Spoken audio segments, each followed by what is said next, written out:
오늘 시편 108편 함께 보겠습니다. 두 부분으로 나누어집니다. 첫 부분은 다윗이 사울의 추적을 피해서 광야의 도망자 시절에 동굴에서 숨어 지내듯 그 시절에 지은 시고, 두 번째는 다윗이 왕이 된 후에 에돔과의 전쟁에서 패한 후에 구원을 호소하면서 지은 시입니다. 이 두 가지가 승리의 비결을 다루고 있어요. 우리가 인생을 살면서 어떻게 하나님의 승리를 경험할 수 있을지 두 가지로 살펴보겠습니다. 첫 번째는 마음을 확정하라. 1절을 보겠습니다. 하나님이여 내 마음을 확정하였사오니 내가 노래하며 나의 마음을 다하여 찬양하리로다. 이게 확정했다라는 게 고정했다, fixed up, 또 확고하게 했다, 흔들림이 없다, 이런 뜻입니다. 다윗이 하나님께서 사울 왕으로부터 보호하시고 구원해 주시고 또 기도에 응답해 주실 것을 이렇게 믿고 있었다라는 거죠. 4절을 보겠습니다. 주의 인자하심이 하늘보다 높으시며, 도망자의 삶을 살고 있었지만 하나님의 인자하심이, 선하심이 늘 함께하고 있다라는 걸 믿었습니다. 6절을 봐보세요. 주께서 사랑하시는 자들을 건지시기 위하여 구원을 믿었죠. 구원.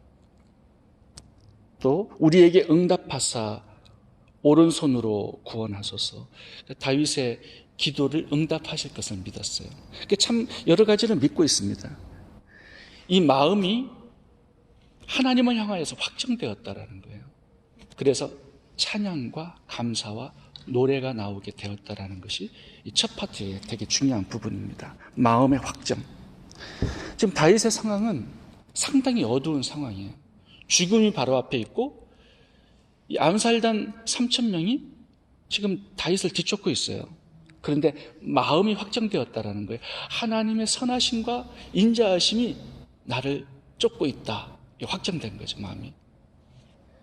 하나님은 반드시 나를 구원하실 것이다. 내 기도에 응답하실 것이다.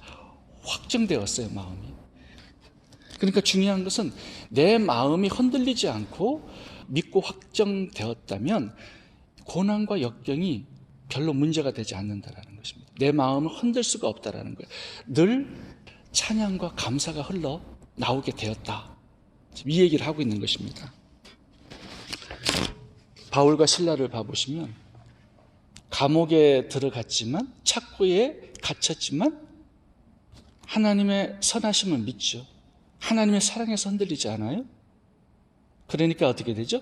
감사와 찬양과 기도와 예배가 그 가운데에서도 나오게 되었다라는 겁니다.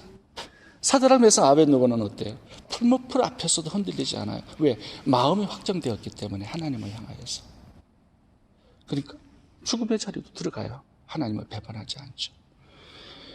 요셉의 삶을 보셔도 원망이라는, 불평이라는 단어 하나도 안 나옵니다. 왜요? 마음이 확정되었어요, 이미. 근데 이스라엘 백성들은 달랐어요.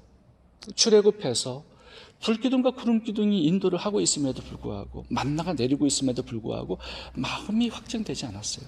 흔들려.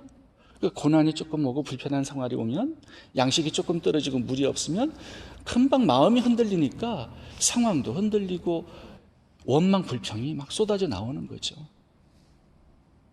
하나님을 믿는 마음, 그분의 선하심과 인자하심이 늘 나의 삶에 함께하고 있다는 거, 하나님이 언제나 나를 사랑하고 계시다는 거, 이 마음이 확정되어야 찬양과 감사가 나올 수 있다는 것입니다.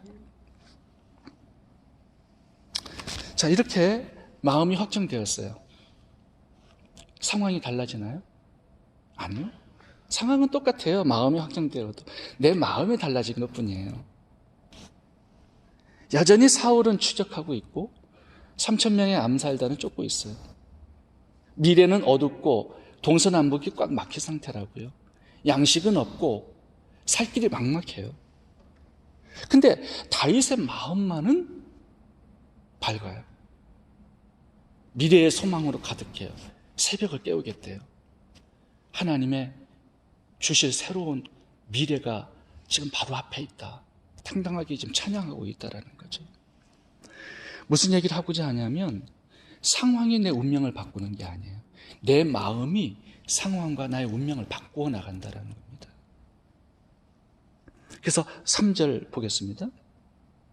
여호와여, 내가 만민 중에서 주께 감사하고 문나라 중에서 주를 찬양하오리니. 지금 왕이 되었어, 이미. 그래서 만민 중에 지금 하나님을 찬양하고 있어요. 지금 나라들을 다 정복해 있어. 그 열방 가운데서 하나님을 높이고 찬양하겠다라는 겁니다. 아직도 문제가 해결되지 않았어요. 그의 앞에 닥친 재앙이 물러간 때가 아니에요.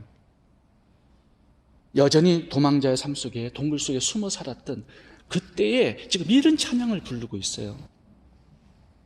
언제 죽을지도 모르는데 찬양을 해도 마음이 확정되어도 상황은 변하지 않아. 그런데 마치 모든 전쟁이 끝나고 승리자의 삶 속에 서 있는 것처럼 그렇게 기뻐하고 찬양하고 노래하고 있어요. 겉으로 보기에는 아무것도 변화된 것이 없어요. 지금 다윗의 내면만 변화되고 있어. 마음만 변화된 거야. 이것이 만민 중에서 지금 승리자로 다윗을 지금 세우고 있는 거죠. 이 승리가 어디에서부터 지금 출발되고 있느냐, 지금 이걸 지금 말씀하고 있는 것이죠. 어디예요? 마음이에요. 마음. 진정한 승리는 어떤 부정적인 상황 속에서도 하나님의 사랑을 믿고 흔들리지 않는 거죠. 하나님의 선하심과 인자하심이 나를 향하여 흐르고 있다는 거 믿고 흔들리지 않는 거죠. 이 마음이 결정되고 확정된 사람은 어떤 상황에서도 찬양하고 감사하고 당당하게 승리자로 살아가게 된다는 것입니다. 두 번째, 하나님의 승리를 경험하기 위해서는 하나님의 약속을 붙들어야 합니다. 이제 7절에서 12절까지 보겠습니다. 이 후반부는 다윗이 에돔과의 전쟁에서 패배한 후에 기록한 시입니다. 11절을 한번 같이 읽어보겠습니다. 하나님이여, 주께서 우리를 버리지 아니하셨나이까? 하나님이여, 주께서 우리의 군대들과 함께 나가지 아니하시나이다. 지금 전쟁에서 패했어요. 지금 다윗이 왕이 된 다음에 초창기에 정쟁을 많이 했는데 지금 에돔과의 전쟁에서 비참하게 실패하고 패배하고 지금 하나님께 승리를 간구하고 있습니다. 근데 이 승리를 간구하는 이 기도에서 굉장히 중요한 대목이 하나 나옵니다. 그것은 하나님의 말씀을 붙들고 있다는 거예요. 하나님의 언약. 7절 보겠습니다. 하나님이 그의 성소에서 말씀하시되 내가 기뻐하리라. 내가 세겜을 나누며 숫꽃 골짜기를 청량하리라. 이것은 무슨 얘기냐면 지금 숫꽃하고 세겜이 나오는데 아브라함에게 하나님께서 약속하셨어요. 가나안 땅을 주겠다고. 근데 가나안 땅의 동과 서의 끝이 세겜하고 숫꽃이에요. 그러니까 가나안 땅 전체를 지금 하나님께서 주시겠다라는 약속을 지금 상기시켜 드리는 거예요. 아브라함 때부터 이스라엘 백성들이 약속한 그 예언과 언약을 하나님 앞에 지금 말하고 있는 것입니다. 그러니까 지금 다윗이 뭘 믿고 있는 거예요? 하나님의 언약을 마음에 믿고 있는 거예요. 이게 확정되었어. 그러니까 당당하게 지금 하나님께 구하고 있는 것입니다. 하나님, 이 에돔도 그 나라 속에 속해 있고 블레셋도 그 속에 속해 있고 모압도 속해 있고 에돔도 속해 있고 모든 나라들이 다 속해 있는데 이거 내가 전쟁으로 이겨야 될 땅이 아닙니까? 하나님의 약속하신 그 땅이 아닙니까? 내가 전쟁에서 반드시 승리해야만 합니다. 왜? 하나님의 언약이 성취돼야 되기 때문에. 이미 성취되어겠다고 약속되어 있기 때문에 그 약속을 붙들고 나가는 이 다윗의 마음은 이미 승리로 가득한 거예요. 8절 읽어보겠습니다. 길르앗이 내 것이요 므낫세도 내 것이며 에브라임은 내 머리의 투구요 유다는 나의 홀이며 셉터. 그러니까 지금 하나님의 소유권을 주장하고 있는 거죠. 이스라엘 백성들이에요. 이 안에 사는 사람들은. 근데 9절 보세요. 모압 이방 땅이죠. 내 목욕통이라. 에돔은 내 신발을 벗어 던질지며 블레셋 위에 내가 외치리라. 지금 승리를 외치고 있어요. 그러니까 하나님께서 이 땅들을 정리해서 이스라엘에게 노예로 삼게 만들겠다는 것입니다. 그러니까 식민지가 되게 하겠다라는 거, 이 나라들을. 근데 이것은 오래전에 이미 아브라함 때부터 약속되어진 하나님의 언약이거든요. 이것을 지금 상기시켜 드리는 거예요. 다윗이 굉장히 지혜로워요. 하나님은 자기가 말한 것이기 때문에 번복할 수 없죠. 지켜야 되죠. 다윗을 하나님이 사랑하신 이유가 바로 이 부분 때문이에요. 하나님의 약속의 말씀을 붙들고 살아가요. 13절, 우리가 하나님을 의지하고 용감히 행하리니, 이 뜻은 하나님의 말씀을 붙들고 용감히 행하리니 그는 우리의 대적을 밟으실 자이심으로다. 지금 다윗이 밟는 게 아니에요. 하나님이 밟고 있어요. 이미 승리한 것을 말씀하고 있는 것이죠.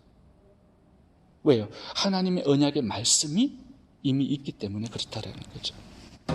우리가 기도할 때, 어떤 일을 할 때, 사업할 때, 인생을 살아갈 때 하나님의 약속을 붙들고 살아가는 것이 굉장히 중요합니다. 하나님의 약속을 붙들고 기도하는 것이 굉장히 중요합니다.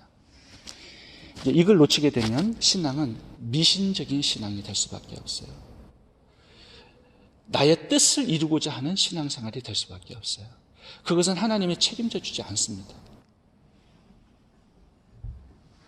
열심은 있는데 말씀이 없어. 그러면 사울처럼 사람을 죽이는 사람이 될 수 있어요. 하나님의 나라를 파괴하고 마귀의 종노릇 하는 사람이 될 수 있거든요. 그러니까 열심이 중요한 게 아니라 하나님의 말씀이 중요한 것입니다. 기도도 하나님의 말씀을 모르면 내 이기적인 기도가 될 수 있어요. 내 뜻을 이루고자 하는 기도가 될 수 있어요. 그건 응답이 약속되어 있지 않습니다. 다니엘이 21일 철야 기도를 했어요. 다니엘서에서 보면. 근데 그 기도가 21일 이제 후에 응답이 되었잖아요. 근데 다니엘이 어느 날 예레미야 서책, 그 책을 발견했어요. 읽어보니까 이스라엘의 포로 기한이 70년에 마친다라는 그 예레미야 29장 말씀을 읽게 되었는데 하나님의 약속의 말씀이 이미 정해져 있어요. 70년. 놓고 기도하는 거예요. 그 기도를 하나님께서 21일 만에 응답하셨다라는 거죠. 그러니까 하나님의 약속의 말씀을 읽다가 이게 약속이야. 하나님의 뜻이 성취돼야 돼. 내가 그 통로가 되어드리겠습니다. 그렇게 기도하는 거죠. 이게 말씀을 알아야 돼요. 저는 요즘에 우리 중고등부 사역자가 없기 때문에 한 가지 말씀을 붙들고 기도해요. 요한복음에 추수할 일꾼을 보내어 달라고 아버지께 기도하라는 성경 구절이 있어요. 추수할 일꾼을 보내달라고 기도하라고 하셨기 때문에 하나님 기도합니다. 보내주셔서 어린 아이들이 하나님의 말씀으로 양육되고 추수될 수 있도록 하나님 도와주세요. 그러니까 하나님께서 또 너와 내 집이 구원을 얻으리라, 가족들의 구원을 약속하셨잖아요. 그러니까 우리 가족 중에 예수님을 잘 안 믿는 분이 있어요. 그 사람을 위해서 약속의 말씀을 붙들고 기도하는 거죠. 이 전도와 선교는 하나님의 명령이잖아요. 그래서 그 명령을 붙들고 내가 구원할 사람을 위해서 기도하고, 또 말씀을 가르쳐 지키라고 했기 때문에 말씀을 가르치는 것은 하나님의 명령이잖아요. 그래서 하나님 잘 가르칠 수 있도록 말씀을 깨닫게 하시고 또 인사이트를 풍성하게 하시라고. 이제 그런 말씀을 가지고 기도할 때 반드시 승리가 주어지게 되는 것이죠. 그래서 시편 108편에는 승리의 비결 두 가지를 우리들에게 교훈하고 있습니다. 첫째는 하나님의 사랑을 믿는 마음, 이 마음을 확장하는 것이죠. 하나님의 임재하심, 하나님의 구원, 하나님의 기도응답, 마음에 확장할 때 우리는 마음에서 이미 승리자로 살아가는 것입니다. 그리고 하나님의 말씀을 가지고 기도하고 행동하고 인생을 살아가는 거예요. 하나님은 약속의 말씀을 가진 자에게 일하시고 역사하시게 되는 것이죠. 반드시 기도응답을 주셔서 하나님의 승리를 경험하게 하실 것입니다. 기도하겠습니다.